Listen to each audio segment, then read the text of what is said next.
સંપૂર્ણ માનવ જાતિના ઇતિહાસમાં દ્રષ્ટિપાત કરતાં જણાય છે કે આરંભથી જ માનવ જાતને તેના અંતર્મનના સ્તરે પડકાર કરે એવી વિભૂતિઓનો ઉદય થતો રહ્યો છે. આવી જ એક વિભૂતિ છે જે કૃષ્ણમૂર્તિ.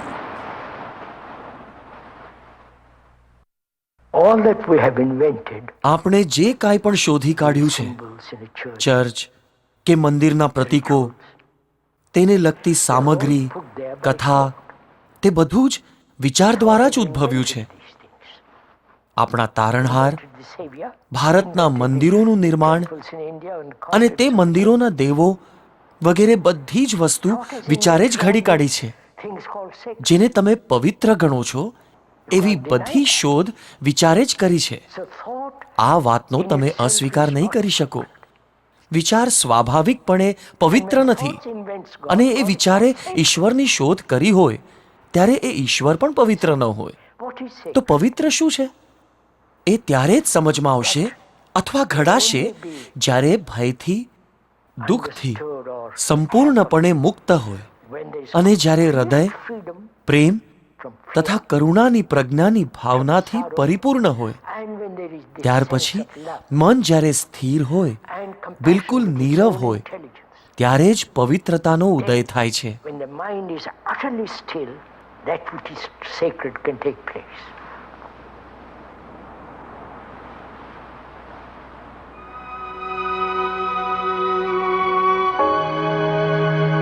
કૃષ્ણમૂર્તિ, આંતરિક પરિવર્તનનો પડકાર.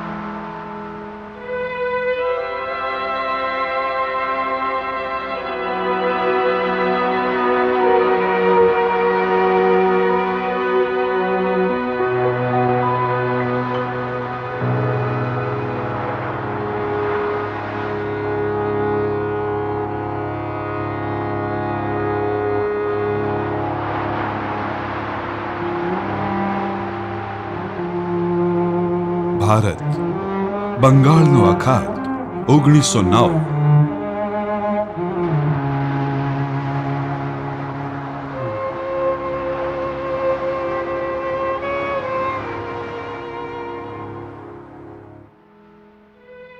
ઉનાળામાં બપોર પછીનો સમય હતો. દરિયા કિનારે કેટલાક બાળકો રમી રહ્યા હતા, પરંતુ તેમાં એક બાળક ફાટેલા કપડામાં દુબળો, પાતળો, અપૂરતું પોષણ મળતું હોય તેવો બીજા બાળકોથી તદ્દન અલગ જ દેખાતો હતો. તે એક વિશિષ્ટ આભા ધરાવતો હતો. તેની આસપાસ શુદ્ધ તેજોમય આભાનું વલય હતું. આ બાળકની આવી વિશિષ્ટતાને લીધે તેને અલગ તારવવામાં આવ્યો અને ભાવિ જગતગુરુના માધ્યમ તરીકે તેની પસંદગી કરવામાં આવી. આ શોધ કોઈ આશ્ચર્યજનક નહોતી, કારણ કે કેટલાક દ્વારા એમ માનવામાં આવતું હતું કે માનવજાત એક નવા યુગમાં પ્રવેશી રહી છે અને એ યુગની સાથે જ નવા અવતારનું આગમન થશે. 19મી સદીની શરૂઆતના દશકોમાં માનવજાતિના તારણહાર તરીકેનું ધર્મનું સ્થાન વિજ્ઞાન લઈ રહ્યું હતું. એક સંગ રહેલા ચર્ચ વિભાજિત થવા લાગ્યા હતા. ધર્મ અને વિજ્ઞાનનો સમન્વય સાધતી ઘણી સંસ્થાનો ઉદય થઈ રહ્યો હતો. આવી સંસ્થાઓમાંની એક એવી થિયોસોફિકલ સોસાયટી વિશ્વભરમાં ઘણી ઝડપથી ફેલાઈ રહી હતી. રશિયામાં જન્મેલા હેલેના પેટ્રાવના બ્લાવાત્સ્કી અને અમેરિકાના હેનરી સ્ટીલ ઓલકોટ દ્વારા સ્થાપાયેલી આ સંસ્થાનો હેતુ હતો પૂર્વના પ્રાચીન ધર્મનું સત્ય અને પ્રકૃતિના અજ્ઞાત નિયમો શોધવા અને વિશ્વ બંધુત્વનો પ્રસાર કરવો. 1881 સુધીમાં આ વિચારો એટલા તો આકર્ષક બની ગયા કે એ સોસાયટી 1 લાખથી વધુ ઉત્સાહી સભ્યો ધરાવતી વિશ્વવિખ્યાત સંસ્થા બની ગઈ હતી. હેલેના બ્લાવાત્સ્કી અધ્યાત્મશાસ્ત્રનો ગહન અભ્યાસ કરતા હતા અને તે વિશિષ્ટ માનસિક શક્તિ ધરાવે છે એવું માનનારા લોકોનો ચાહક વર્ગ ઘણો વધી ગયો હતો.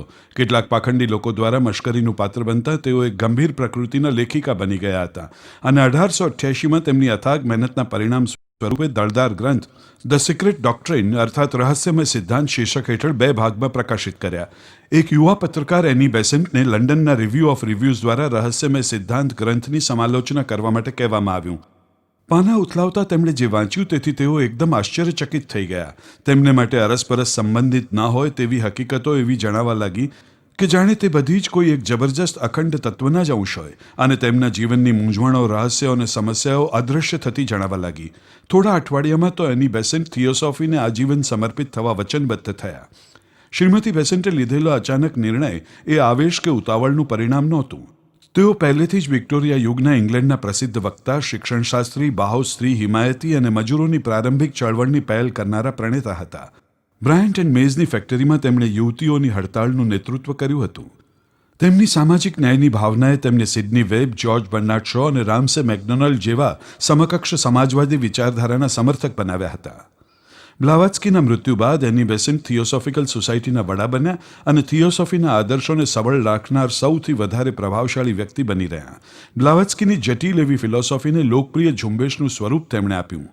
વિશ્વના અનેક ધર્મો એમ કહે છે કે માનવજાતને કટોકટીભરી પરિસ્થિતિમાંથી ઉગારવા માટે કોઈ અવતાર કે તારણહાર આવે છે. રહસ્યમય સિદ્ધાંત પુસ્તકમાં બ્લાવાત્સ્કીએ વર્ણવ્યું છે, આવા અવતારી ગુરુ નવી સંસ્કૃતિને અનુરૂપ સત્યની સમજણ શી રીતે આપશે. આ વિષયે વર્ષો સુધી બેસેન્ટના મનમાં કબજો જમાવ્યો હતો અને તેનો વિકાસ થતો રહ્યો. ઈસવીસન 1900 સુધીમાં તેમને એ વાતની પ્રતીતિ થઈ કે મહાન આધ્યાત્મિક અવતારના પ્રાગટ્યનો સમય આવી ગયો છે. યુરોપ, ભારત અને અમેરિકામાં તેઓ આવા જગતગુરુના આગમન વિશેના પ્રવચનો આપતા હતા. થિયોસોફીના સભ્યોમાં પણ આ સંભાવના જોર પકડી રહી હતી અને તેમના પ્રવચનો સાંભળવા માટે લોકોના ટોળે ટોળા ઉમટવા લાગ્યા હતા. ચાર્લ્સ વેબસ્ટર લેડબિટર આ સોસાયટીના બીજા એક મુખ્ય અને વડા સભ્ય હતા. તેમણે અને બેસેન્ટે સાથે મળીને ઘણું કામ કર્યું. જે રીતે ઓલકોટ અને બ્લાવાત્સ્કીએ વર્ષો પહેલાં એકબીજાના પૂરક બનીને કામ કર્યું હતું, તેઓ એકબીજાના પૂરક રહ્યા હોય એમ જણાતું હતું. ઈસવીસન 1909નું વર્ષ હતું. C.W. લેડબિટર ભારત આવી ગયા હતા અને હવે અડયારમાં રહેતા હતા. અડયાર મદ્રાસ નજીકનું થિયોસોફિકલ સોસાયટીનું મુખ્ય મથક હતું. તેઓ બંગાળના અખાત પર આવેલા બીચની આસપાસ મિત્રોના સમૂહ સાથે ફરતા. અહીં જ યુવા જિદ્દુ કૃષ્ણમૂર્તિ મળી આવ્યા હતા.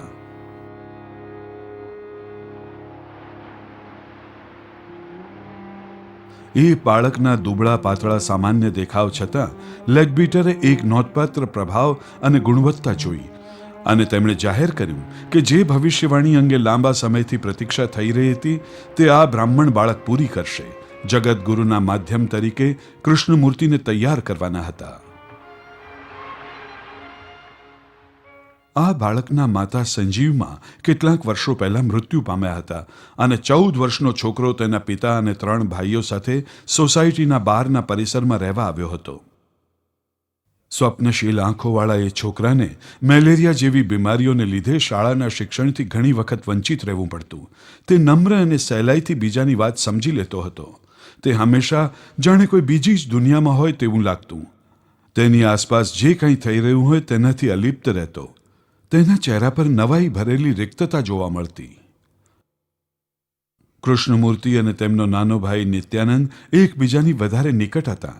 જ્યારે તેમને જણાવવામાં આવ્યું કે તેઓને એક મહાન કાર્ય માટે તૈયાર કરવાના છે અને એ તક તેમને મળી, પણ નિત્યા સિવાય એ સ્વીકારવા તૈયાર નહોતા. 27 નવેમ્બર 1909ના રોજ એની બેસેન્ટ ફરી ભારત આવ્યા અને ત્યારે તેઓ એ બંને ભાઈઓને પ્રથમવાર મળ્યા. સ્નેહ અને ભરપૂર ખેંચાણ સાથેનો સંબંધ રચાયો. તેઓ શરમાળ પ્રકૃતિના કૃષ્ણમૂર્તિના માતા, શિક્ષિકા અને મિત્ર બની ગયા. બાળકના ભવિષ્યના માર્ગદર્શનની જવાબદારી એની બેસેન્ટ માટે એક પવિત્ર કાર્ય બની ગયું. વિશ્વ સમક્ષ કૃષ્ણમૂર્તિનો પરિચય કરાવવાનો સમય થઈ ગયો છે એવું નક્કી કરવામાં આવ્યું. આ હેતુ માટે the order of the star in the ઈસ્ટની રચના કરવામાં આવી.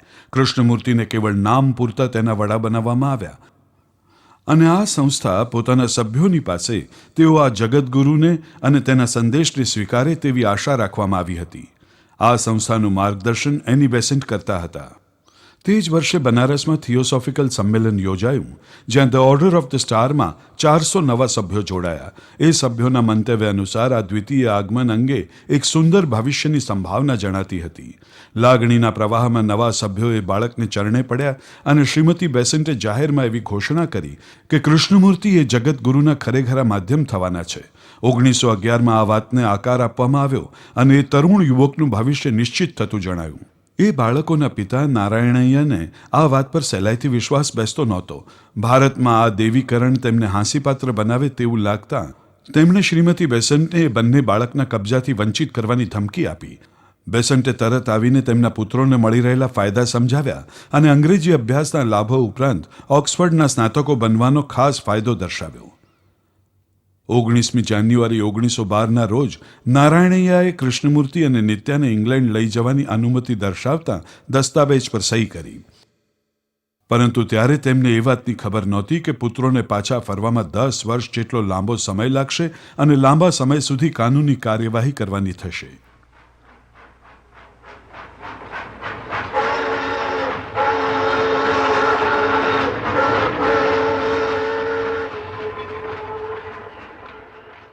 ઇંગ્લેન્ડમાં તેમના આગમનના સમાચાર બહુ ઝડપથી ફેલાઈ ગયા અને તેમને આવકારવા ચેરિંગ ક્રોસ સ્ટેશને ઘણો મોટો જનસમુદાય એકત્રિત થયો હતો. કૃષ્ણમૂર્તિના એ આગમનનું વર્ણન એક અંગ્રેજ થિયોસોફિસ્ટે આ શબ્દમાં કર્યું છે: એક વિચિત્ર દેહાકૃતિ, સ્કંદ સુધી લંબાયેલા કાળા વાળ અને મોટી બેહદ કાળી આંખો અને તેમાં રિક્ત ભાવ ભરેલી દ્રષ્ટિ.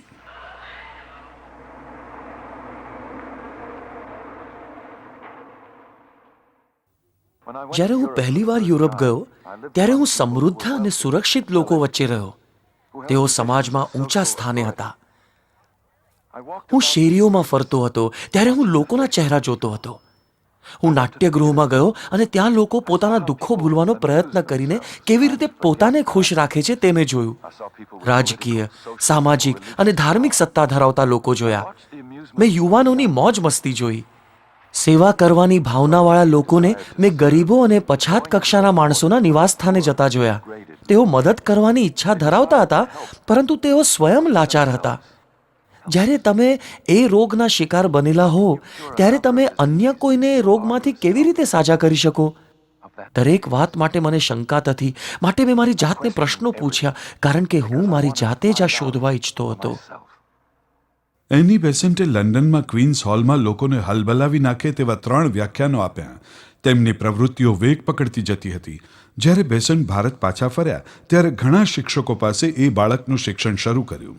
હવે યુવક શિક્ષકો અને તેની કાળજી લેનારા અનુયાયીઓ દ્વારા સતત ઘેરાયેલો રહેવા લાગ્યો. તેને ક્યારેય એકલો પડવા દેવામાં નહોતો આવતો. તેથી એ સામાન્ય લોકોની માફક સામાન્ય રીતે જીવવા માટે તલસતો રહેતો. એવા અસંતોષ વચ્ચે તે મોટો થતો ગયો અને જે ભૂમિકા ભજવવા માટે તેને તાલીમ આપવામાં આવી રહી હતી તેમાંથી સદંતર રસ ગુમાવી બેઠો. 1914માં ઇંગ્લેન્ડે વિશ્વયુદ્ધમાં ઝંપલાવ્યું. સંદેશ વ્યવહાર પડી ભાંગ્યો અને બાળકોનો એકાંતવાસ વધારે તીવ્ર બન્યો. કૃષ્ણમૂર્તિ વધારે ને વધારે અશાંત રહેવા લાગ્યો. દર વખતે પત્ર લખીને એની બેસન્ટ તેમને યાદ આપતા એ જ રીતે આ સમયે પણ યાદ અપાવ્યું કે તેના આનંદનો આધાર આગળ જતાં જે કાર્ય કરવાનું છે તેના પર જ છે. જો કે કૃષ્ણમૂર્તિને શ્રીમતી બેસન્ટ પ્રત્યે ઊંડો પ્રેમ અને આદર હતા, છતાં અંદરખાનેથી ધરમૂળથી શાંત ક્રાંતિકારક ફેરફાર થઈ રહ્યા હતા.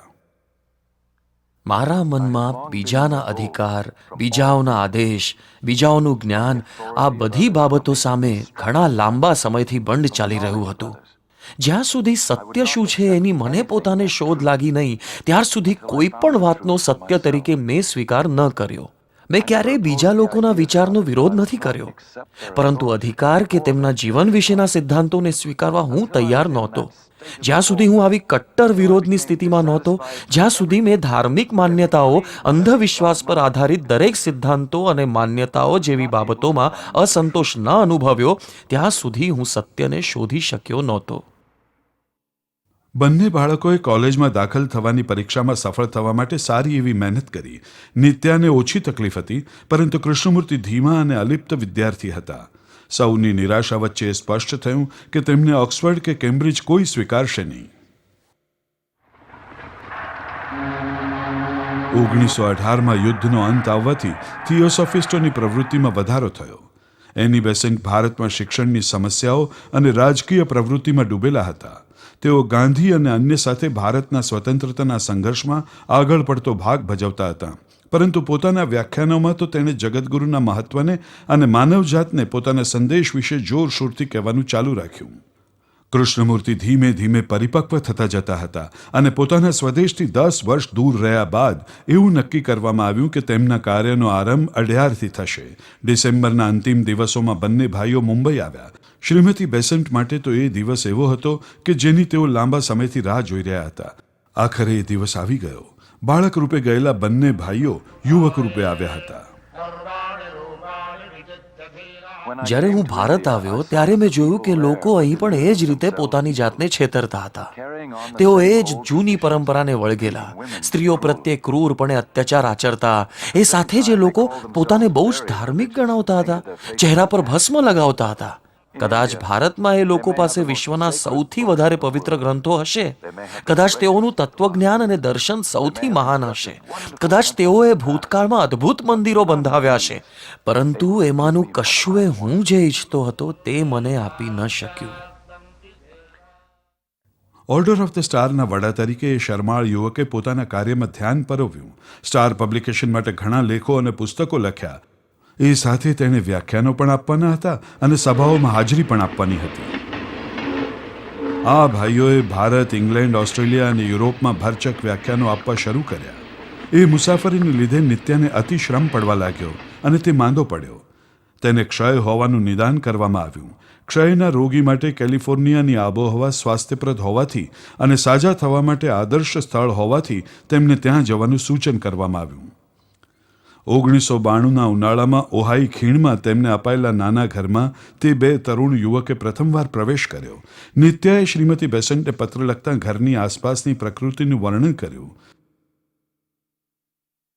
જરદાળુના બગીચા અને સંતરાની વનરાજીથી છવાયેલી ખીણમાં અમારું ઘર છે. અહીં રોજ સૂર્યનો તડકો અડિયારની યાદ અપાવે છે. ઇન્ડિયન્સ અમારી આ ખીણને ઓહાઈ અથવા માળો કહે છે કે જે સદીઓથી આશ્રય સ્થાન તરીકે મળેલું કે ઉપયોગ કરેલું હોવું જોઈએ. થોડો સમય તો એમ લાગ્યું કે નિત્યાની તબિયત સુધરી રહી છે. બધામાં સૌથી સારી બાબત એ હતી કે તેઓને એકાંત સાંપડ્યું હતું.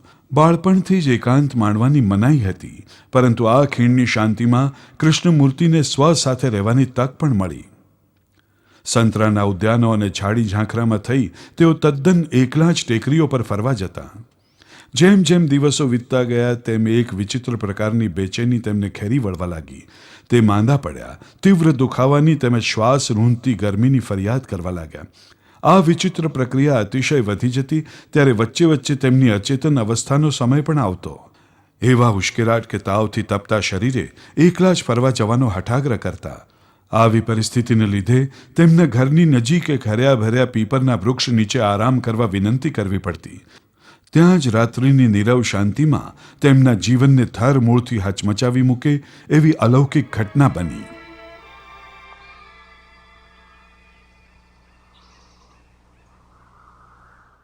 હું વૃક્ષમાંથી પસાર થતા પવનને અનુભવી રહ્યો હતો. દૂર ઘાસના પાંદડા પર ફરતી નાની કીડીને પણ હું સ્પષ્ટ અનુભવી રહ્યો હતો. પક્ષી, ધૂળના રજકણ, આજુબાજુનો દરેક અવાજ મારો જ એક ભાગ હતો.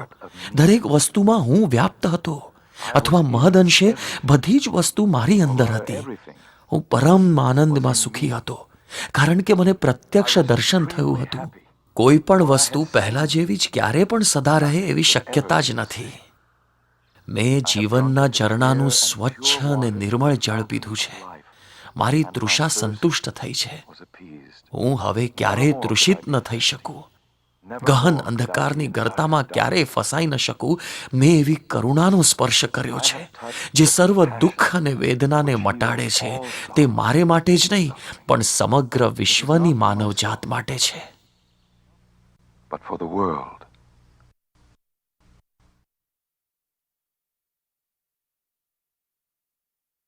તેમને થયેલા નવા પ્રત્યક્ષ જ્ઞાનનું વર્ણન કરવા કૃષ્ણમૂર્તિએ વિશ્વભરમાં વ્યાખ્યાન આપવાની સફરની શરૂઆત કરી. આ એકદમ સ્પષ્ટ પરિવર્તન હતું.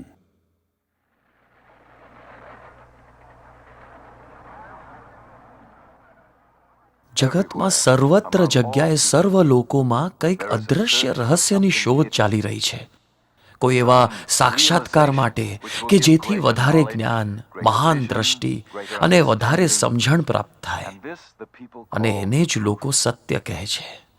They think that તેઓ truth એવું સમજે છે કે lies સત્ય hidden in કોઈ some દૂરના distant સ્થળે place, સંતાયેલું છે, away from જીવનથી life, દૂર, away આનંદ from અને joy, દુઃખથી દૂર. away પરંતુ from sorrow. સત્ય તો જીવન જ છે, અને જીવનની સમજણમાં જ સત્યની સમજણનો જન્મ થાય છે. And with an understanding of life, there is born an understanding of truth.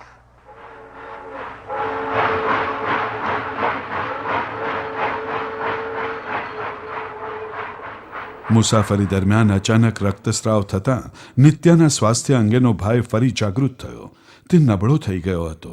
સખત તાવ તથા ઉધરસની પીડામાં રીબાતો હતો. એવું નક્કી કરવામાં આવ્યું કે બંને ભાઈઓએ ફરીવાર એ સૂકી આબોહવાવાળી ઓહાઈ ખીણમાં જવું. કેલિફોર્નિયામાં નિત્યાની તબિયતમાં સુધારો થતો હોય તેમ લાગતું હતું. તેથી શ્રીમતી બેસેન્ટે તાર કરીને કૃષ્ણમૂર્તિને થિયોસોફીના જ્યુબિલી સંમેલનમાં ભાગ લેવા માટે ભારત આવવા જણાવ્યું. ત્યારે તેમણે અનિચ્છાપૂર્વક સંમતિ દર્શાવી હતી. બે ભાઈઓ વચ્ચેનો સંબંધ પહેલા કરતાં પણ ઘનિષ્ઠ હતો. હવે પછીના કાર્યો માટે નિત્યાની અનિવાર્યતા અંગે નિશંક શ્રદ્ધા હતી. તેથી નિત્યાનું જીવન ક્ષત નહીં થાય એવો દ્રઢ વિશ્વાસ કૃષ્ણમૂર્તિને હતો. રસ્તામાં તાર મળ્યો કે નિત્યાને ફ્લૂ થયો હતો. પછીના તારમાં લખ્યું હતું, ફ્લૂ વધારે ગંભીર છે, મારા માટે પ્રાર્થના કરજે. 13મી નવેમ્બરે જહાજ સુએઝ કેનાલમાં પ્રવેશ્યું અને નિત્યાના મૃત્યુના સમાચાર દર્શાવતો તાર મળ્યો. આ સમાચારથી કૃષ્ણમૂર્તિ એકદમ ભાંગી પડ્યા. એથી વધારે તેમનું જીવન માટેનું તત્વચિંતન, ભાવિ પ્રત્યેની શ્રદ્ધા, નિત્યાનો તેમાં મહત્વનો ફાળો, એ બધું જ જાણે એ ક્ષણે ભાંગીને ચૂરે ચૂરા થઈ ગયું હોય એમ લાગ્યું. એક જૂના સ્વપ્નનું મૃત્યુ થયું અને નવા સ્વપ્નનો જન્મ થયો છે. એક નવી દ્રષ્ટિ પ્રાપ્ત થઈ રહી, Vision is coming એક નવી જ ચેતના પ્રકટ થઈ રહી છે.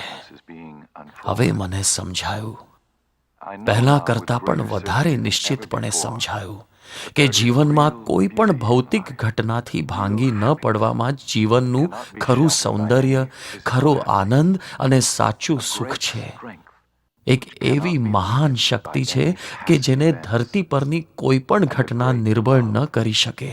which is અને એવો મહાન પ્રેમ છે કે જે શાશ્વત, અવિનાશી અને અજેય છે. મદ્રાસ પહોંચ્યા ત્યાં સુધીમાં તેમનો ચહેરો શાંત અને તેજસ્વી લાગતો હતો. 1925નું જ્યુબિલી સંમેલન થિયોસોફિકલ સોસાયટીના અસ્તિત્વના 50 વર્ષનો મહોત્સવ હતો. 4 દિવસના એ સંમેલનમાં હજારો લોકોએ ભાગ લીધો હતો અને સમગ્ર પ્રસંગને દુનિયાભરના વર્તમાનપત્રો દ્વારા સારી રીતે આવરી લેવામાં આવ્યો હતો. ત્યારબાદ સ્ટાર કોંગ્રેસનું અધિવેશન પણ આ સંમેલનને અનુસર્યું. ત્યાં સુધીમાં ઓર્ડર ઓફ ધ સ્ટારની સભ્ય સંખ્યા 45,000 કરતાંય વધી ગઈ હતી. અડયારના મહાકાય વટવૃક્ષની શાખા હેઠળ કૃષ્ણમૂર્તિ જગતગુરુ વિશે બોલતા હતા ત્યારે તેમનો ચહેરો આથમતા સૂર્યપ્રકાશમાં પ્રભાવશાળી, મક્કમ અને તેજસ્વી જણાતો હતો. તેમની અડધી મીચાયેલી આંખો જાણે પોતાની ભીતર જોઈ રહી હોય તેમ લાગતું હતું. જેવું તેમણે બોલવાનું શરૂ કર્યું કે શ્રોતાગણમાં એક નીરવ શાંતિ છવાઈ ગઈ. કેટલાકને એવું લાગ્યું કે કોઈ પ્રકાશપુંજ તેઓને આવરી લે છે અને ઘણાએ માન્યું કે તેઓ તારણહાર જગતગુરુના સાનિધ્યમાં છે. એ યુવક લોકોમાં મતભેદનું કેન્દ્ર બની રહ્યો હતો.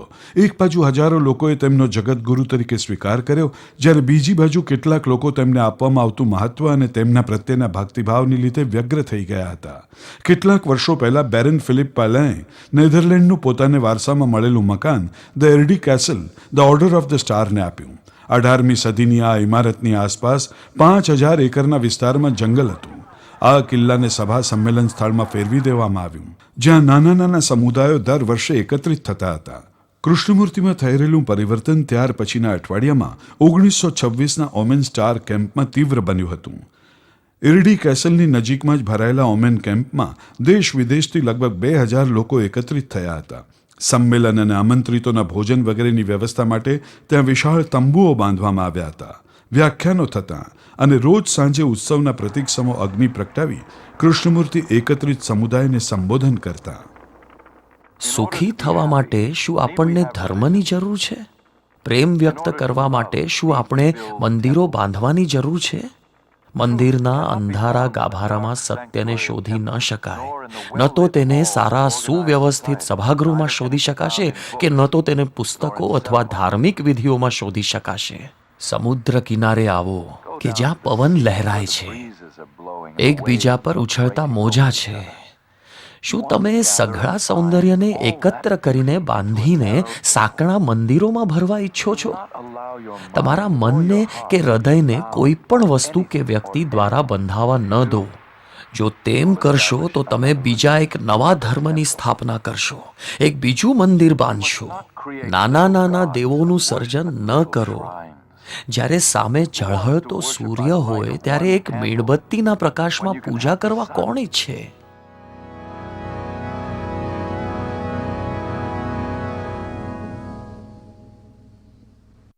માત્ર થિયોસોફીના જ નહીં, પરંતુ બધા જ સંગઠિત ધર્મોના સત્યના સ્વરૂપ અને સંકલ્પના સાથે કૃષ્ણમૂર્તિના સત્યના દર્શનનો મેળ સાધવો વધારે ને વધારે મુશ્કેલ બનતું જતું હતું.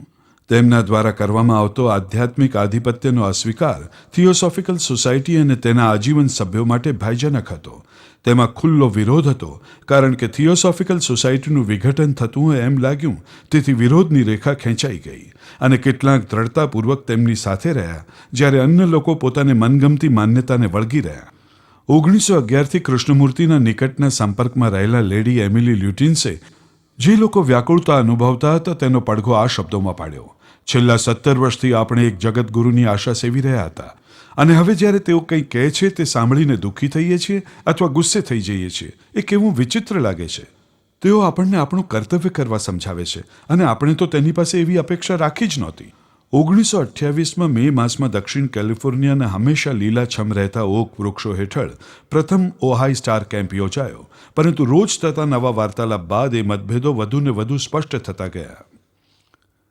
એની બેસન્ટની લથડતી જતી તબિયતને લીધે તેઓના જાહેર કાર્યક્રમોને રદ કરવા પડ્યા. આમ છતાં તેમણે કૃષ્ણમૂર્તિ જે કંઈ કહેતા તેનો થિયોસોફી સાથે સુમેળ સાધવા ધરખમ પ્રયાસ કર્યા. દરેક રસ્તા એક જ આધ્યાત્મિક ધ્યેય તરફ લઈ જાય છે એવું પ્રાચીન હિન્દુ ધર્મગ્રંથોનું અવતરણ દર્શાવ્યું, તો પણ મતભેદો વધતા જ રહ્યા. સુમેળ સાધી શકાય તેવી કોઈ વાત રહી નહીં. અસ્તિત્વ ધરાવતા ધર્મોને જોડીને એક કરવાની વાત નહોતી. તેમણે તો કહ્યું હતું કે સંગઠિત ધર્મો અને ધાર્મિક વિધિઓ સત્યને અવરોધે છે, તે સત્યના માર્ગમાં બાધારૂપ બને છે. સત્ય સુધી પહોંચવા માટે તેમણે કોઈ રીત, કોઈ માર્ગ કે અનુસરણ કરવા માટે કોઈ પગલાં કે પદ્ધતિના આશ્વાસન આધ્યાત્મિક વિકાસની ખાતરી માટે આપ્યા નહીં. તેમનું સત્યનું દર્શન સંપૂર્ણ હતું. 3 ઓગસ્ટ 1929ના રોજ નેધરલેન્ડમાં ઓમેન સંમેલન સમયે શ્રીમતી બેસન્ટની હાજરીમાં અને 3000 સ્ટાર સભ્યોની સમક્ષ કૃષ્ણમૂર્તિએ ઓર્ડર ઓફ ધ સ્ટાર સંસ્થાને વિખેરી નાખી અને તેમને લઈને જે દાવા કરવામાં આવ્યા હતા તેમાંથી પોતાની જાતને મુક્ત કરી.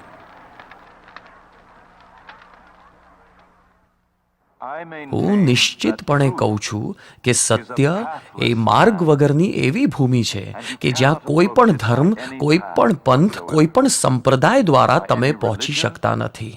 આ મારો દ્રષ્ટિકોણ છે અને હું તેને કોઈ પણ શરત વગર પૂર્ણપણે એકનિષ્ઠ છું. સત્ય અમર્યાદી, પરિપૂર્ણ, સર્વ પૂર્વગ્રહોથી અલિપ્ત, કોઈ પણ માર્ગે કે ઉપાયોથી પામી શકાય નહીં. તેને સંસ્થા દ્વારા સંગઠિત કરી શકાય નહીં. તેને માટે એવું કોઈ સંગઠન રચી ન શકાય કે જે લોકોને સત્ય પરત્વેના ખાસ રસ્તે વાળવા, એ દિશામાં જવા દબાણ કરવા નેતૃત્વ કરે. આવી કોઈ સંસ્થાનું નિર્માણ કરે તો એ અપંગની ઘોડી બની જાય છે, એક નબળાઈ બની જાય છે અને સત્યની શોધમાં બાધારૂપ બને છે. તમે કોઈ બીજી સંસ્થા સ્થાપી શકો અને કોઈ વ્યક્તિને તેનું સંચાલન સોંપી દો. તેની સાથે મારે કોઈ નિસ્બત નથી. મારે એકમાત્ર નિસ્બત છે માનવીને સંપૂર્ણપણે મુક્ત કરવા સાથે.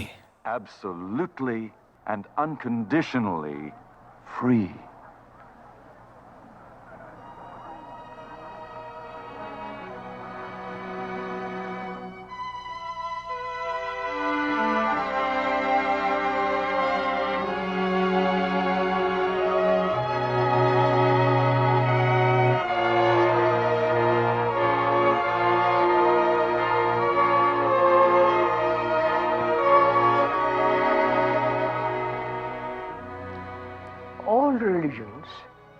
બધા ધર્મોએ હંમેશા એમ કહ્યું છે કે કેવળ અમારો માર્ગ છે, અમારી તારણહાર, અમારી પદ્ધતિ, અમારી શ્રદ્ધા, અમારી માન્યતા, અમારા કર્મકાંડો, માત્ર તે જ તમને મુક્તિ આપી શકશે.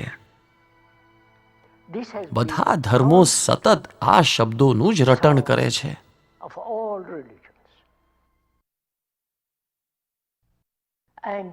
મેં ઘણા વર્ષો પહેલા એમ કહ્યું હતું કે સત્યને પામવાનો કોઈ માર્ગ છે જ નહીં.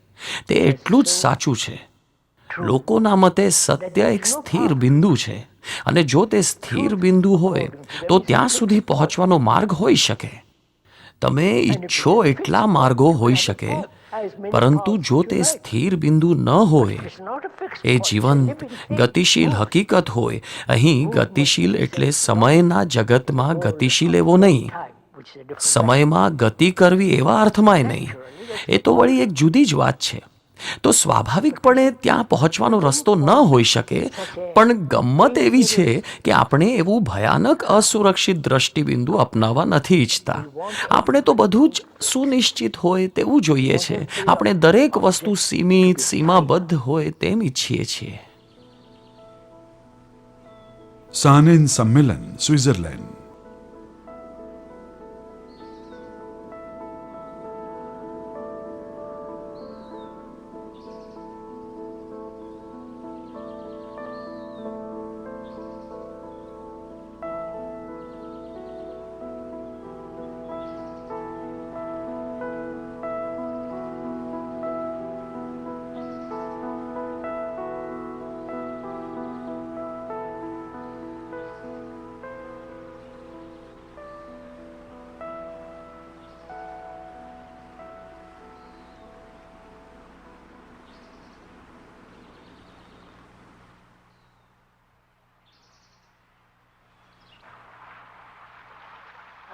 માનવીએ પોતાની અંદર એક ગહન, અગાધ પરિવર્તન લાવવું જોઈએ.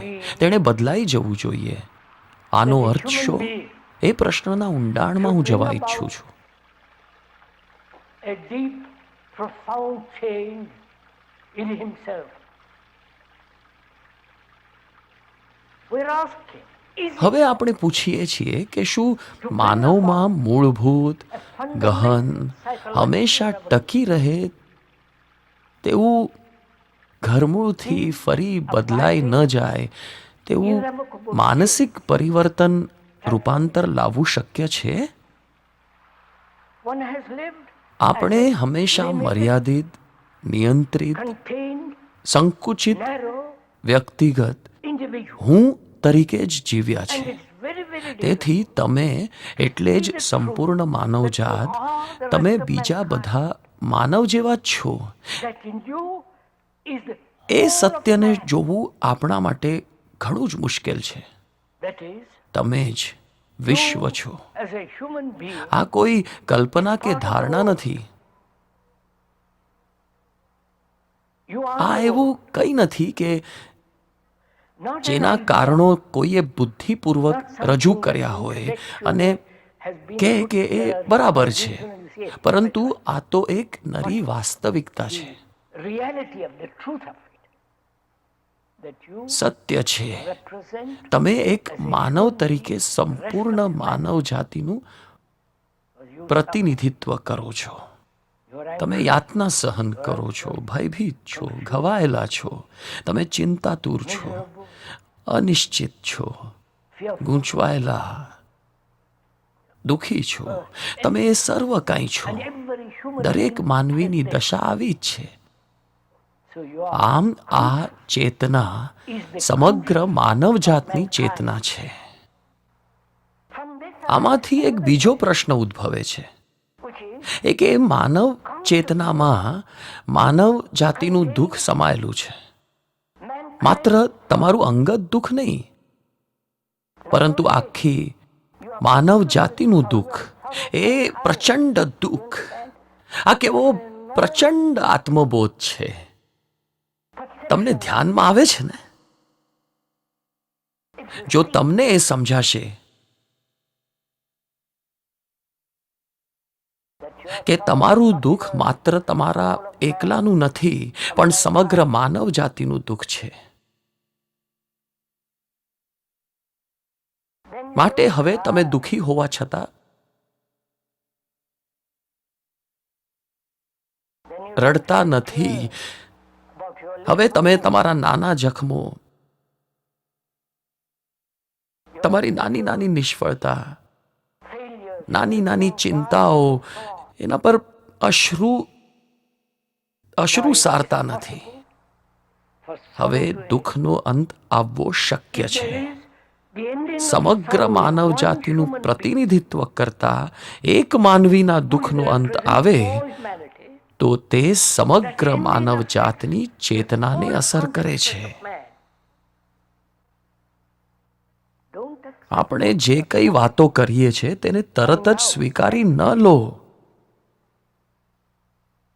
તમે જાતે તે શોધી કાઢો, ચકાસી જુઓ, નિરીક્ષણ કરી જુઓ. કોઈ ઈચ્છા, લાલસા કે દબાણ વગર મુક્તપણે કરતા હોય એવું નિરીક્ષણ હોવું જોઈએ. જેમ કે કોઈ સુંદર ફૂલનું નિરીક્ષણ કરો તેવું નિરીક્ષણ હોવું જોઈએ. મને એ વાતની નવાઈ લાગે છે કે દુનિયામાં સર્વત્ર માનવી આ સીધી સાધી હકીકત કેમ નથી જોઈ શકતા કે રાષ્ટ્રીયતાના આધારે વિભાજિત હશે તો માનવી આ પૃથ્વી પર સંભવત ક્યારેય શાંતિ સ્થાપી ન શકે. આપણે બહાર વ્યવસ્થા હોય તેમ ઈચ્છીએ છીએ. દુનિયામાં, રાજકારણમાં, ધર્મમાં, આર્થિક દ્રષ્ટિએ, સમાજમાં, સર્વત્ર એક સુવ્યવસ્થા ઈચ્છીએ છીએ. શાંતિ મળે તેમ ઈચ્છીએ છીએ. એક પ્રકારની સમજણ મળે તેમ ઈચ્છીએ છીએ.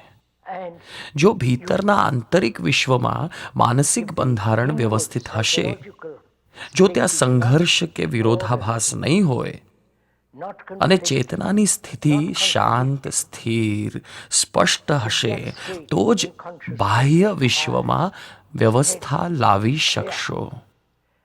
અને હમણાં આપણે જે પ્રયાસો કરીએ છીએ તે કાયદાની મદદથી રાષ્ટ્રીયતા નક્કી કરીને વ્યવસ્થા સ્થાપવાનો પ્રયત્ન કરીએ છીએ.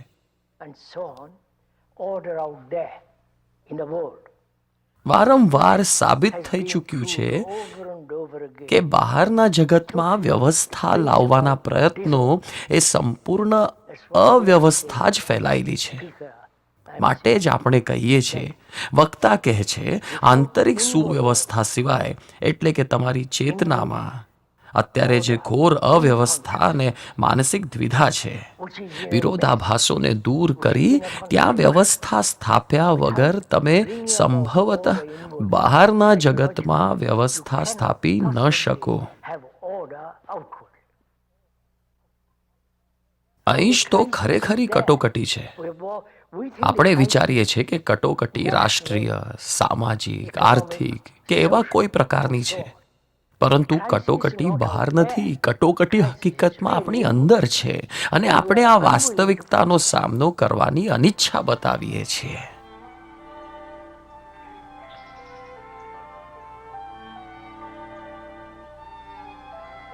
બ્રોકવુડ પાર્ક, શૈક્ષણિક કેન્દ્ર, England. We want to get X all by itself. What could we do next? Just thinking of your algebra. What kind of tools could we use?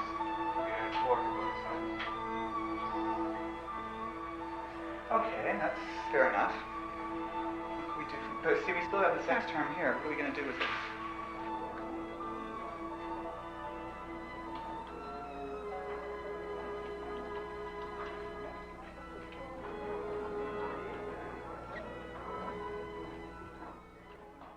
શીખવું એક કળા છે, જીવન જીવવાનો માર્ગ છે. પરંપરા એવું કંઈક છે કે જે બીજા કોઈને આપી શકાય. જીસસ તમને મુક્તિ આપી શકે અથવા ગુરુ તમને બચાવી શકે અથવા તમારી પત્ની તમને મદદ કરી શકે. આ કદાચ એવી ઘરેડ છે કે જે જૂની પરંપરા છે કે જેને આપણે હજુ પણ વળગી રહ્યા છે. કદાચ આ અભિગમ તદ્દન ખોટો હોઈ શકે.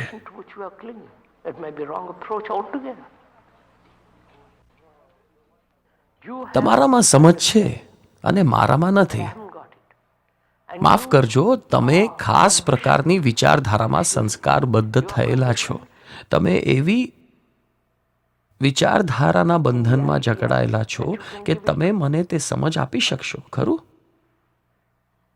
પણ હકીકતમાં કદાચ તે બિલકુલ ખરું ન હોય.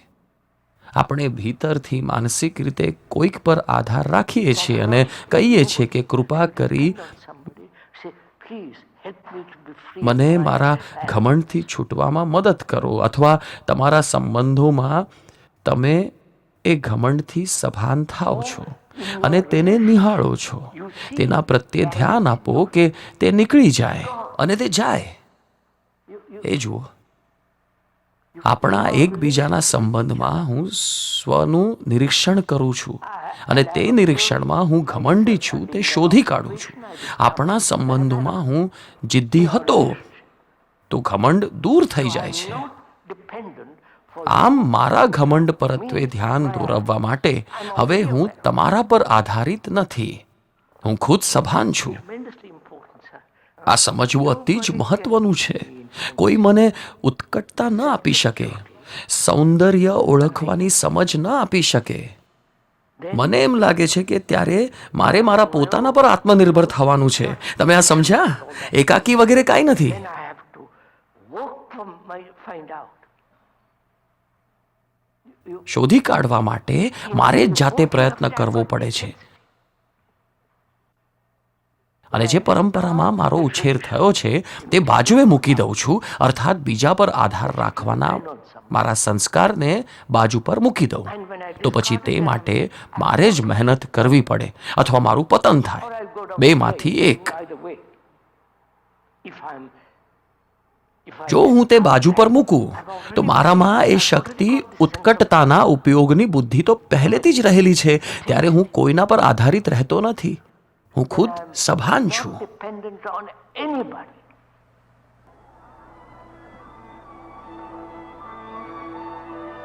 બ્રોકવુડ પાર્ક, ઇંગ્લેન્ડ ખાતે જાહેર વાર્તાલાપ.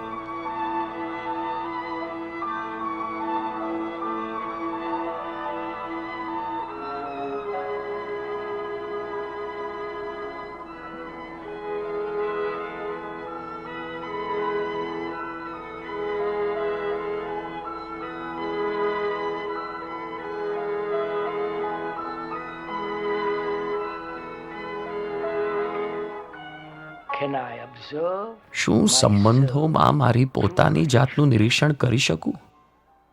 શું હું મારી જાતને મૂળભૂતપણે મારી દરેક ક્રિયા, All the reactions પ્રતિક્રિયાઓને, તેના બધા જ નિહિત અર્થો સહિત પ્રત્યેક સૂક્ષ્મતાના સહિત સંબંધોમાં જાણી શકું? in relationship. કોઈ પણ વ્યક્તિનો One's બીજી વ્યક્તિ સાથેનો સંબંધ સ્મૃતિ પર આધારિત હોય છે, ખરું ને? શું તમે એ સ્વીકારો છો?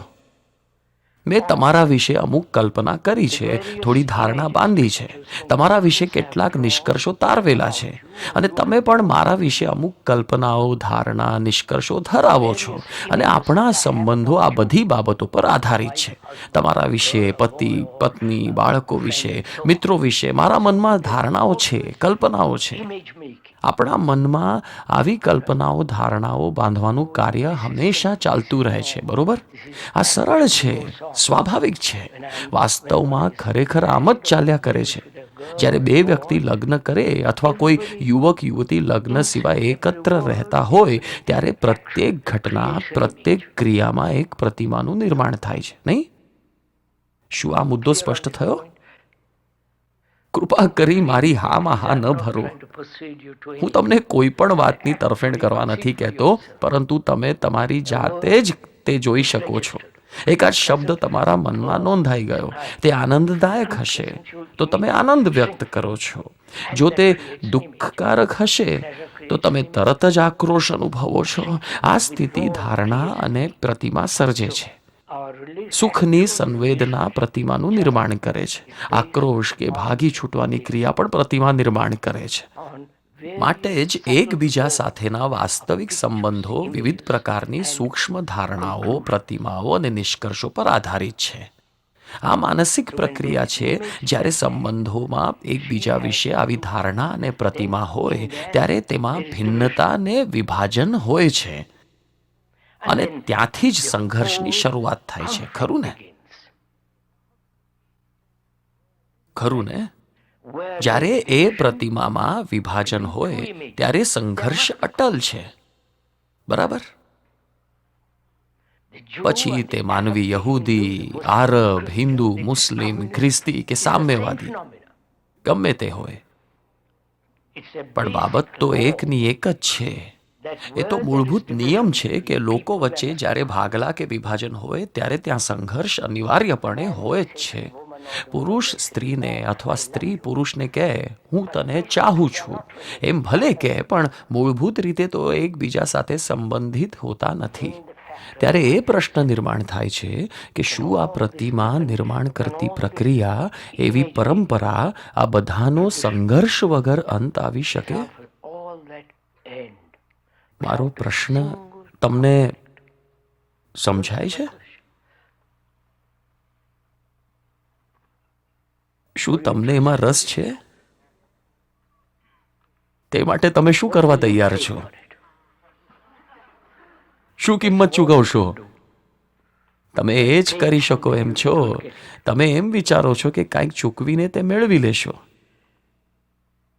હવે આ પ્રતિમા કે ધારણા બાંધવાની સમગ્ર પ્રક્રિયા એટલે કે નિશ્ચિતતાની ઈચ્છા, પરંપરાનું આખું એ માળખું વગેરેનો અંત કેવી રીતે લાવી શકાય? શું તમે સ્વયંને એ પ્રશ્ન પૂછો છો?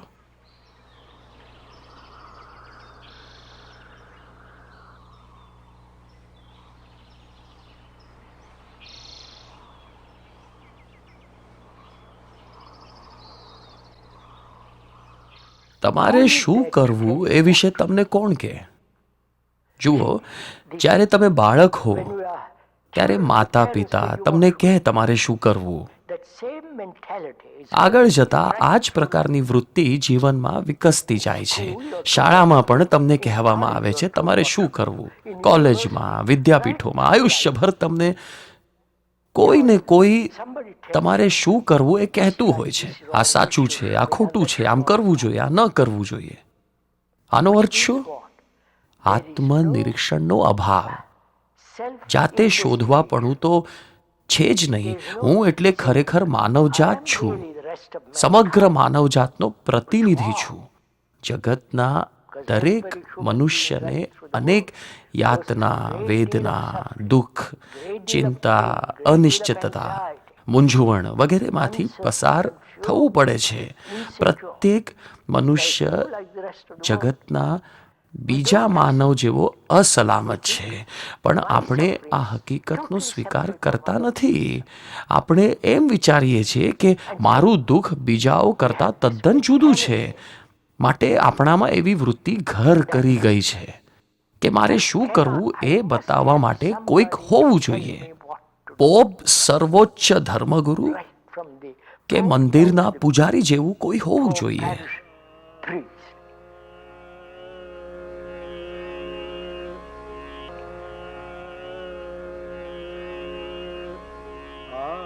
બનારસ, ભારત.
આપણા દરેકને ખરેખર એક પ્રશ્ન થવો જોઈએ કે માનવી પાસે અસાધારણ જ્ઞાન હોવા છતાં શા માટે કોઈ પરિવર્તન પામવા, બદલાવવા ઈચ્છતા નથી? શા માટે? શું એવું તો નથી ને કે ટેવ પ્રમાણે યંત્રવત જીવન જીવવામાં જ સલામતી રહેલી છે? તમારી પ્રણાલી, મારી પ્રણાલી, ખ્રિસ્તી, હિન્દુ, બૌદ્ધ પ્રણાલી, આ બધી પ્રણાલી વિચારવાની એક પદ્ધતિ છે. પ્રણાલી એકંદરે ધોકારૂપ વિભાજિત કરતી હોવાથી જોખમી અને નુકસાનકારક બની જાય છે. ધર્મોએ લોકોને વિભાજિત કર્યા છે. કર્મકાંડો, માન્યતાઓ, શ્રદ્ધા અને તારણહારો દ્વારા માણસ વચ્ચે ભેદભાવ ઊભા કર્યા છે. આ જાણ્યા પછી તે બધાથી અળગા થવા માટેની બુદ્ધિની જરૂર છે, તપાસ કરવાની જરૂર છે, ગંભીર અભ્યાસની જરૂર છે, પરંતુ તે કરવાની ઈચ્છા કોઈ ધરાવતું નથી. ઓમ શાંતિ શાંતિ શાંતિ.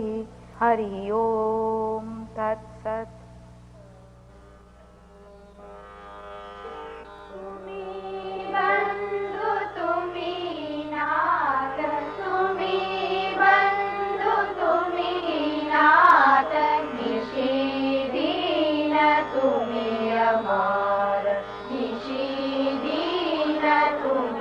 ઋષિવેલી સ્કૂલ, આંધ્ર પ્રદેશ.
આપણને બાળપણથી જ સરખામણી કરવાનું શીખવવામાં આવે છે.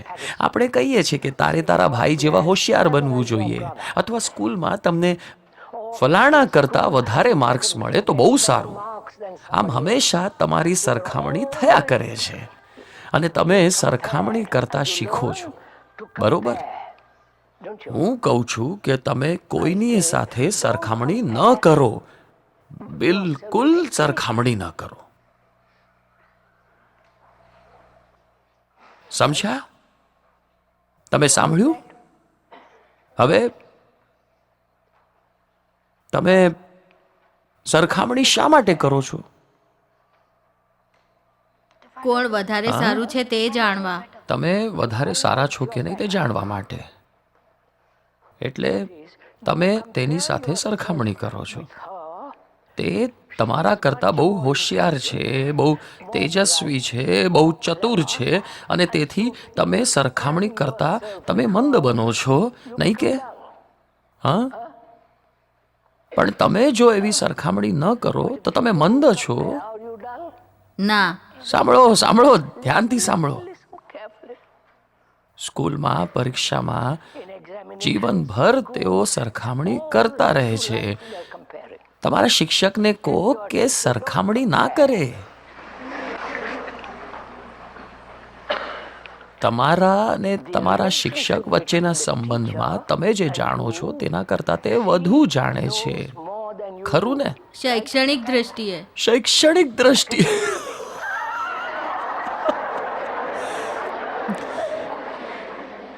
કમાલ છે.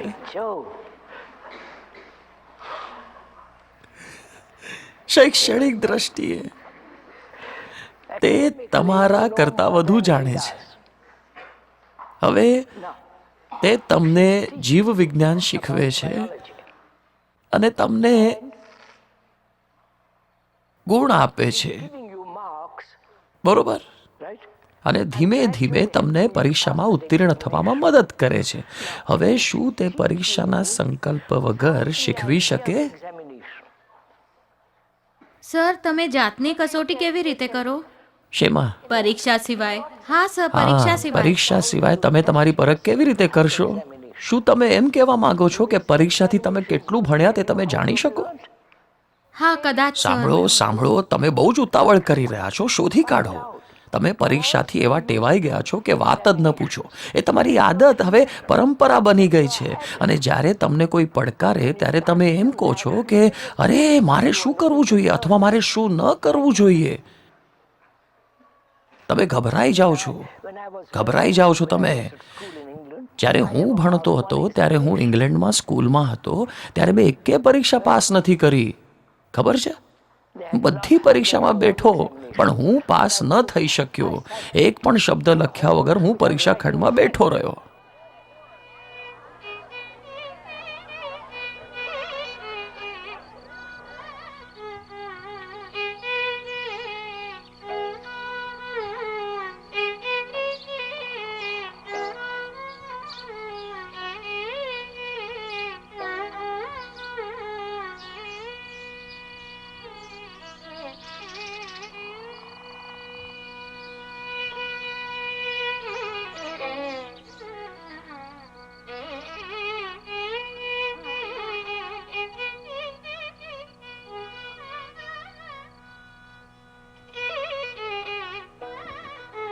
મદ્રાસ ખાતે જાહેર વાર્તાલાપ.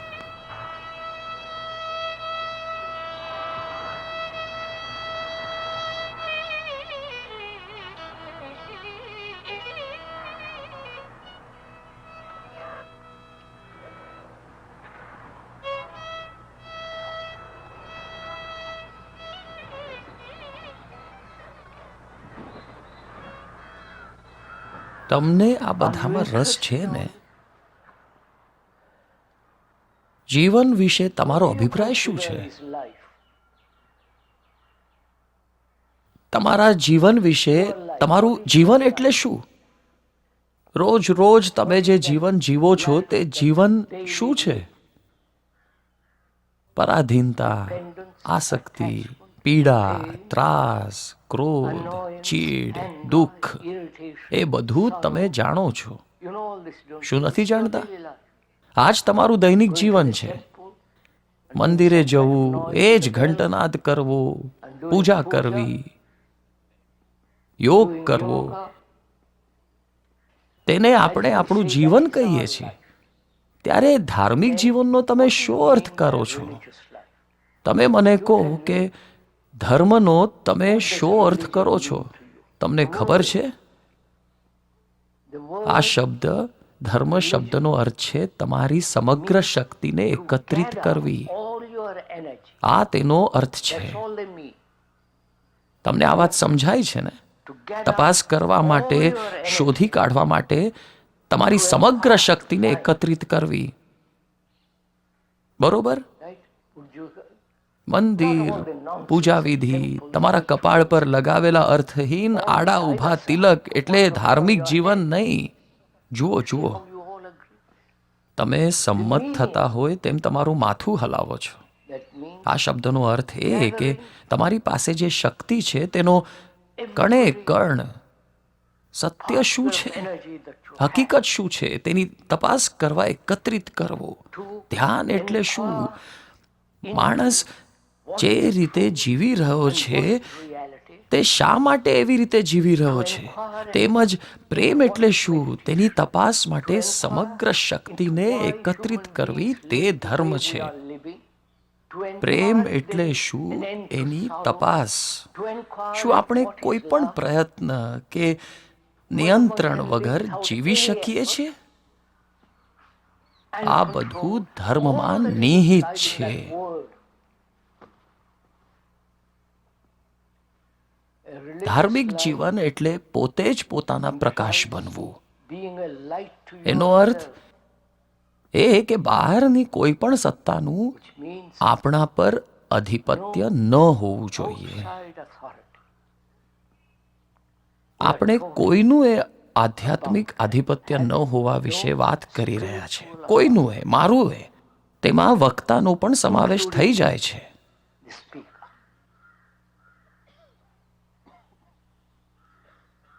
શું તમારા પર કોઈનું આધિપત્ય છે? આધ્યાત્મિક આધિપત્ય? દુનિયામાં અનેક ગુરુ થઈ ગયા. મહાત્મા ગાંધી, મિસ્ટર ગાંધી અને બીજા અનેક. All the way from છેક 6મી, 5મી, 4થી, 3જી સદીથી આ દિવસ સુધી. the present. અને હજારો વર્ષોથી આવા ગુરુઓથી દોરવાતા તમે અત્યારે ક્યાં છો? Thousands years શું હજુ પણ તમારે કોઈ દ્વારા દોરવાયા કરવું છે? want to be still led.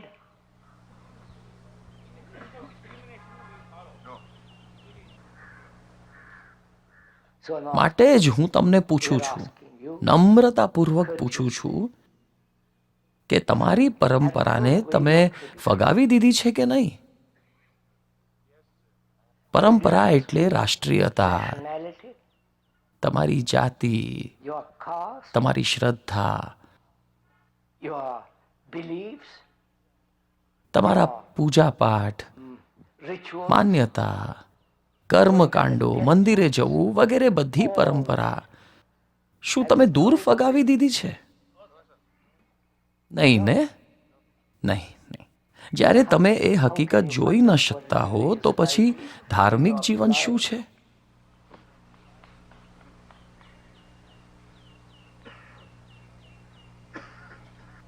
ધાર્મિક જીવન શું છે એ શોધી કાઢવા ઈચ્છો છો, and yet અને છતાં તમે તમારા તુચ્છ આવરણોનો ત્યાગ નહીં કરો, ખરું?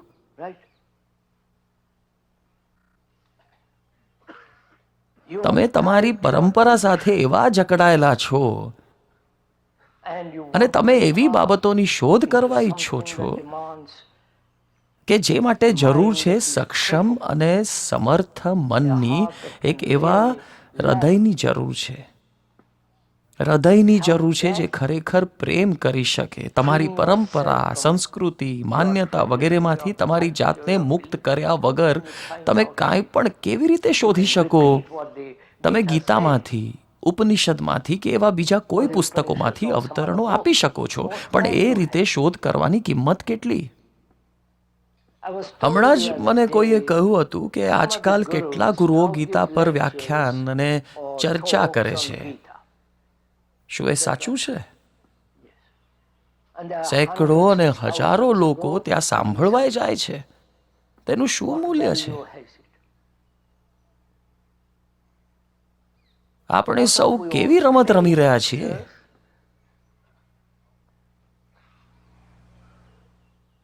દેખીતી રીતે જ આપણે આપણી કરુણા જોઈ શકતા નથી. સાચું કહી રહ્યો છું ને હું?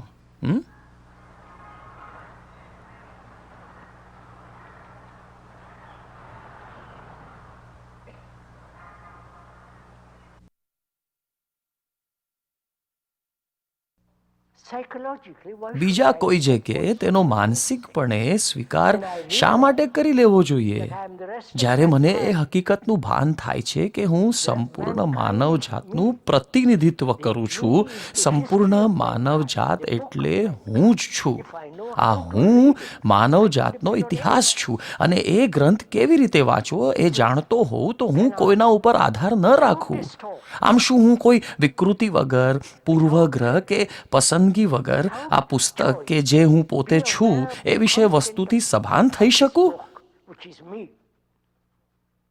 એ પુસ્તકને કાળજીપૂર્વક, ધ્યાનથી, જરા પણ વિકૃત થવા દીધા વગર વાંચવા માટે પુષ્કળ અવધાનની, પુષ્કળ શક્તિની, ઉત્કટતાની અને તાત્કાલિકતાની જરૂર રહે છે. અને આપણે તે કરવા માટે બિલકુલ તૈયાર નથી, કારણ કે આપણને એમ લાગે છે કે તેમ કરવું બહુ જ ત્રાસદાયક છે. મને જલ્દી કહો મારે શું કરવું અને હું તે કરીશ, અથવા તે હું નહીં કરું. સામાન્ય રીતે તો હું તે નહીં જ કરું, અને અંગત પણ મને એમ લાગે છે કે બીજા દ્વારા મળતું આવું માનસિક માર્ગદર્શન, ભલે પછી તે ધાર્મિક બાબતને લગતું હોય, ભલે પછી તે કોઈ માનસશાસ્ત્રી દ્વારા આપવામાં આવતું હોય, તે તદ્દન ખોટું છે. કારણ તેથી તો સમગ્ર માનવજાતને એમાં બાળક તરીકે જુઓ છો કે જેને માર્ગદર્શનની જરૂર છે, જેને સમજાવવાનું છે, જેને પ્રોત્સાહન આપવાનું છે. પણ આપણે બધા તો 50 કે 100 લાખ વર્ષોથી પરિપક્વ થયેલા માનવી છીએ. ઓહાઈ, કેલિફોર્નિયા.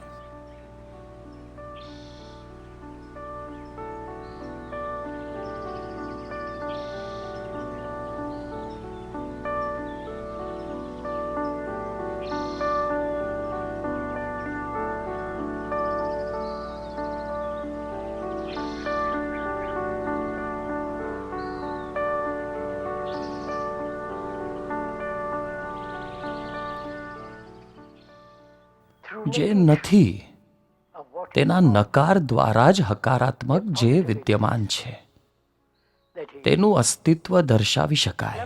એટલે કે પ્રેમ ઈચ્છા નથી, પ્રેમ સુખ નથી, પ્રેમ સ્મૃતિ નથી. તે મૃત્યુ જેટલો જ બળવાન અને જીવન જેટલો જ મહત્વનો છે. પ્રેમ ઈર્ષા નથી. તો શું આપણે ઈર્ષાથી મુક્ત થઈ શકીએ? જ્યાં પ્રેમ હોય ત્યાં મહત્વાકાંક્ષા ન હોય. જ્યાં પ્રેમ હોય ત્યાં આધિપત્ય ન હોય. જ્યાં પ્રેમ હોય ત્યાં માલિકી ભાવ કે આસક્તિનું વળગણ ન હોય. જો તમે બુદ્ધિને તર્કથી નિરીક્ષણ કરો તો તે પ્રેમ નથી, પરંતુ જે તમે તમારી તાર્કિક કે માનસશાસ્ત્ર પ્રણાલીને બાજુ પર રાખો ત્યારે ત્યાં સાચા પ્રેમનો ઉગમ થઈ શકે છે. અને તેને તેની પોતાની જ સુગંધ હોય છે. પણ જ્યારે તમે તેનું શાબ્દિક વર્ણન કે તે શું છે એવું નક્કી કરો છો ત્યારે ત્યાં પ્રેમ નથી હોતો. એટલે કે શાબ્દિક સ્પષ્ટીકરણ, શાબ્દિક મૂલ્યાંકન પ્રેમનો નાશ કરે છે. અને તમે જુઓ કે જ્યારે કોઈ દુઃખ કે પીડા ન હોય ત્યારે જ પ્રેમ અસ્તિત્વ ધરાવી શકે. દુઃખ વ્યક્તિગત છે, દુઃખ વૈશ્વિક પણ છે. માનવીએ અનંત દુઃખ ભોગવ્યા છે અને હવે તે દુઃખને જેને તે પ્રેમ ગણે છે તેની સાથે જોડવાનો પ્રયત્ન કરે છે.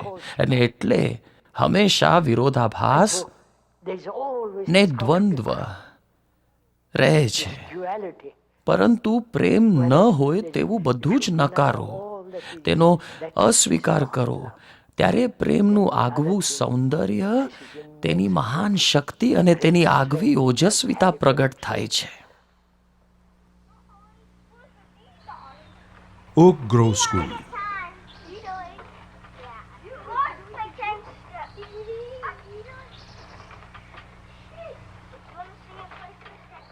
સર, આપણે અંકગણિત શા માટે શીખીએ છીએ? કારણ કે ગણિતનો એક ભાગ એ સુવ્યવસ્થા. 2+2+2=6 થાય. તે સુવ્યવસ્થા થઈ, બરોબર? અનુક્રમ પ્રમાણે તેમ જ થાય. ગણિત તો તેથી વધારે જટિલ અને અટપટું છે, છતાં તેમાં સુસંગતિ અને સુવ્યવસ્થાની એક શૃંખલા છે, બરોબર? Anybody know what's wrong with this tin? It doesn't finish. Does everybody see where it doesn't finish? Where? Okay. Josh? Can you come up here and put in a tin at this space here? Civil War. Remember we saw that thing, the blue and the gray? Right. The people, they were real ready to fight. They thought it'd be real neat. Go get those Yankees, go get those, whatever they called them. Right. And it seems like a lot of people would be, some people, depending on the type of person you would really be scared of war. They think it'd be neat because they don't like this person. And I remember we started, like a lot of people realized they thought it'd be real fun. That'll be real. શું આપણે બીજા પ્રત્યેની આપણી જવાબદારીથી સભાન છીએ?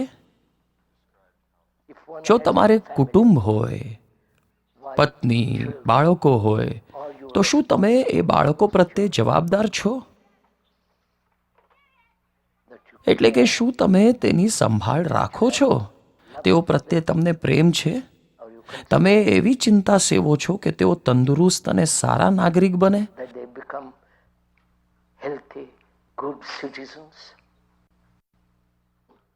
if you જો તમને બાળકો હોય તો તમે તે બાળકોની જવાબદારી હોવાની લાગણી ધરાવો છો? તમે તેઓને સાચું શિક્ષણ મળે કે જેથી તેઓ યુદ્ધમાં માર્યા ન જાય એ જુઓ છો?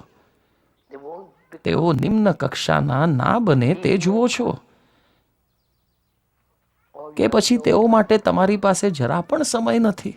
કારણ કે એક પુરુષ તરીકે તમારે બહાર જવું પડે ને પૈસા કમાવવા પડે. અત્યારે માતા અને પિતા બંનેને બહાર કમાવા જવું પડે. આથી તેઓના બાળકો માટે તેમની પાસે ઓછો સમય રહે છે. આ એક હકીકત છે. તો આમાં તમારી જવાબદારી ક્યાં રહી? આથી આ દેશમાં કુટુંબો તૂટતા જાય છે, ખરું? છૂટાછેડા, 2 કે 3 વર્ષના સ્ત્રી પુરુષના પરસ્પર જાતીય સંબંધો, પછી સંબંધો તૂટે છે, બીજો સંબંધ બંધાય છે, તેનાથી બાળકો થાય છે અને ત્યાં પણ છૂટાછેડા થાય છે. આમ ધીમે ધીમે જવાબદારી શબ્દ તેનો અર્થ ગુમાવી રહ્યો છે. કૃપા કરી આપણે જે વાત કરી રહ્યા છે તેના પર ધ્યાન આપો.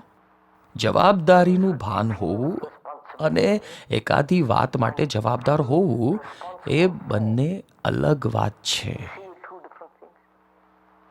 કોઈને આ વનરાઈ માટે કે સુંદર જગ્યા માટે જવાબદારી લાગે કે પોતાને તેને માટે જવાબદાર માને. રસ્તે ચાલતા કોઈએ ફેંકેલા કાગળના ડૂચાને ઉઠાવી લેવાનું કોઈને ભાન થાય ત્યારે તમે જવાબદાર છો એવું ભાન થાય. એટલે કે તમે ગમે ત્યાં હો, તમે તમારી આસપાસ રહેલી દરેક વસ્તુ માટે જવાબદાર છો. પરંતુ તમે માત્ર નાની બાબતો પૂરતા જ જવાબદારી લેખતા હોય તો એવી જવાબદારી બહુ જ સંકુચિત અને શુષ્ક ગણાય. સાચું કહો તો ઉપર છલ્લી ગણાય.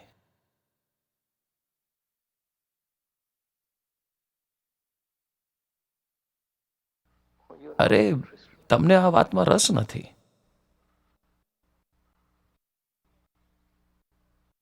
તો પ્રશ્ન થાય છે કે તમને શેમાં રસ છે? હા, મને લાગે છે કે આ વાજબી પ્રશ્ન છે. તમે પ્રેમ, મુક્તિ, સ્વતંત્રતા અને આકાશના સૌંદર્ય વિશે વાત કરી શકો, પરંતુ એ તો માત્ર બાહ્ય રસ છે. પણ મૂળમાં તમને શામાં રસ છે? અમારા પોતાનામાં. સાચી વાત છે. તમે તમારામાં રસ ધરાવો છો, ખરું?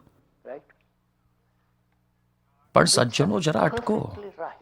દરેકને પોતામાં રસ છે, એકદમ બરોબર છે. આપણો સમાજ, આપણો ધર્મ, આપણી સંસ્કૃતિ, આ બધું તેના પર જ આધારિત છે, ખરું? દરેકને પોતાનામાં જ રસ છે, પોતાની પ્રગતિ અને એવા બધામાં. he is expressed in all the rest of it.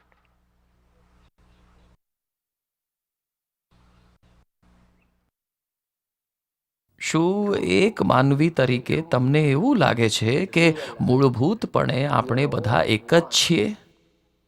છીએ એક? કોઈ કલ્પના તરીકે નહીં. શું તમને હકીકતમાં એમ લાગે છે કે? કારણ કે જ્યારે તમે ભારત જાઓ ત્યારે તમે લોકોને મુશ્કેલી, મૂંઝવણ, ચિંતા, હતાશામાં ઘેરાયેલા જુઓ છો. તેઓ પોતે સર્જેલા નાના નજીવા ઈશ્વર પાસે દોડી જાય છે. તમે યુરોપમાં આવો ત્યારે ત્યાં પણ તમને એ જ બાબત જોવા મળે છે. તેઓને તેમના જીસસ ખ્રિસ્ત છે. તમને સમજાય છે? તમારું અહીં આવવું પણ બિલકુલ તેના જેવું જ છે. તમને સમજાય છે ને સજ્જનો?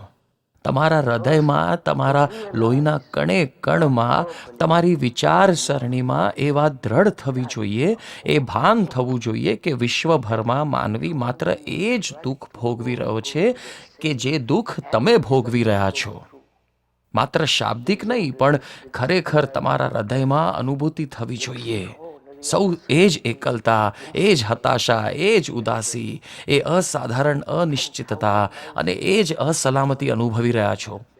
ભલે પછી તેઓ વચ્ચે 2 અથવા 10,000 માઇલનું અંતર હોય કે પછી અહીં જ રહેતા હોય, એ બધા જ માનસિકપણે એકબીજા સાથે જોડાયેલા છે.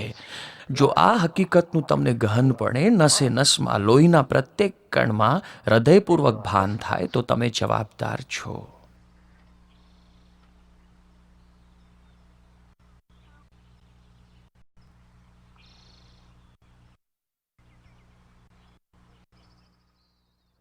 તમે આ બધું એ માનવી તરીકે સાંભળ્યું, છતાં તમે બદલાતા કેમ નથી? તમને શું રોકે છે? શું દરેકને આપણામાંના પ્રત્યેકને આ પ્રશ્ન પૂછવામાં આવે તો તમારો જવાબ શું છે? દરેક જણને શાબ્દિકપણે નહીં, કેવળ બૌદ્ધિક દ્રષ્ટિએ નહીં કે ગમ્મત ખાતર નહીં, પરંતુ ખૂબ જ ગહનતાપૂર્વક પ્રશ્ન પૂછવામાં આવે તો તમારો જવાબ શું છે? યુગોના યુગોથી માનવી આ રીતે જ જીવ્યો છે. એ સમસ્યાનો તમારી પાસે શો જવાબ છે? તેઓ શા માટે બદલાતા નથી? એ તમે અત્યારે જેઓ આ સાંભળી રહ્યા છે, કેમ બદલાતા નથી? જો તમે બદલાશો નહીં તો તમે જાણો છો, તમે કટ્ટર રાષ્ટ્રીયવાદી બનશો. એક જ જમાત કે જાતિના કોમવાદી બનશો. તેથી વૈશ્વિક સ્તરે તમારો કોઈ પણ પ્રકારનો સંબંધ નહીં રહે. સતત તમે લડતા જ રહેશો અને એકબીજાનો નાશ કરવા વધુ ને વધુ શસ્ત્રોનો ખડકલો કરતા જ રહેશો. જો તમે આ બાબત વિશે જરા પણ ગંભીર હો તો તમે શા માટે તમારી જાતને પ્રશ્ન પૂછતા નથી? એક માનવી તરીકે આ બધામાંથી પસાર થયા હોવા છતાં હું કેમ બદલાયો નથી? તમારો જવાબ શું હોઈ શકે? કાં તો તમે બિલકુલ ગંભીર નથી, અથવા તમે ખૂબ જ ઉપર છલ્લું જીવન જીવવા ઈચ્છો છો, અને આવું ઉપર છલ્લું જીવન તમને થોડા સમય પૂરતો જ સંતોષ આપે છે, અથવા ખરેખર તેની પરવા નથી. તમને તાત્કાલિક થોડી રાહત મળી જાય, સંતોષ મળી જાય, એટલે પછી ખરેખર તમે પરવા કરતા નથી. તમારા બાળકની હત્યા થઈ જાય તો પણ તમને પરવા નથી. તેઓ માટે તમને ઊંડો પ્રેમ કે સ્નેહ નથી. જો તમને તેઓ માટે ખરેખર પ્રેમ કે સ્નેહ હોત તો તમે બધા યુદ્ધો અટકાવી દીધા હોત. આમ સ્પષ્ટપણે આમાંની કોઈ પણ બાબતનો તમારા માટે કોઈ અર્થ નથી. અથવા સંભવતઃ તમે માનસિકપણે જૂની ઘરેડની ધારણાઓથી એટલા બધા ઘટ્ટતાથી જકડાઈ ગયેલા છો, એટલે તમારી આવી સ્થિતિ છે. જો કે ભૌતિકપણે તો એવી રીતે આપણે ટેવાઈ ગયેલા જ છીએ, પરંતુ એ તો તદ્દન જુદી વાત છે. પણ માનસિકપણે ખોટા વિચારોમાં જકડાયેલા છો તેની તમને જાણ નથી. એ જ આ પરિસ્થિતિનું કારણ છે. જ્યાં સુધી તમે પરંપરાગત વિચારોની પકડથી મુક્ત ના થાઓ ત્યાં સુધી તમે આ પ્રમાણે જીવન જીવતા રહેશો. છેવટે તો જીવન એક જ છે. તે એક જ વૈશ્વિક ગતિચક્ર છે. તેવી જ રીતે માનવ જાતની ચેતના એક જ ચેતના છે. તેથી હું ધરમૂળથી બદલાઈ જાઉં તો મારું એ પરિવર્તન ચોક્કસપણે બાકી માનવ જાતની ચેતનાને અસર કરે છે. તો તમે શા માટે બદલાતા નથી?